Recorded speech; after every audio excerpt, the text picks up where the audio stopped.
Kita beralih ke informasi lainnya, Saudara. Stasiun Badan Meteorologi, Klimatologi, dan Geofisika Matai, Banda Aceh mencatat 34 kali gempa bumi yang terjadi di wilayah barat laut Pulau Sabang, Provinsi Aceh. Namun, tidak semua gempa bumi tersebut dirasakan goncangannya oleh masyarakat. BMKG Aceh mencatat gempa bumi pertama terjadi Senin pagi pada pukul 6.32 waktu Indonesia Barat dengan magnitudo 4,5 di wilayah Kota Sabang dengan titik koordinat epicenter di 7,63 Lintang Utara dan 95,06 bujur timur. Pusat gempa tersebut berjarak sekitar 194 km arah barat laut Kota Sabang, Aceh dengan kedalaman 10 km. Selang beberapa jam, gempa susulan terus terjadi mulai dari skala 4 hingga 5,5 magnitudo.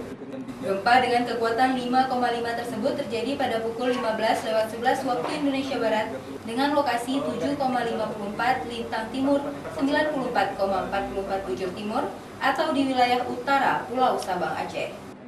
Petugas BMKG Matai, Banda Aceh mengatakan dalam satu hari mencatat ada sebanyak 34 kali gempa bumi yang terjadi di wilayah Pulau Sabang, Aceh. Namun hanya 17 kejadian yang mereka analisa. Dari 17 gempa bumi yang terjadi, semua disebabkan akibat patahan selimut berkombinasi dengan patahan Andaman Barat dan tidak berpotensi tsunami. Diketahui posisinya berada di wilayah utara Pulau Sabang ya. Lebih tepatnya ini mungkin di wilayah Nicobar, India. Jadi di luar wilayah Indonesia. Namun secara geografis tampaknya lebih signifikan berpengaruh ke kita karena lebih dekat ke wilayah Sabang. Meski gempa kecil terus terjadi, BMKG Aceh menghimbau agar masyarakat untuk tetap tenang dan selalu memantau informasi yang dikeluarkan oleh BMKG dan juga sebaliknya untuk memberikan kombinasi informasi.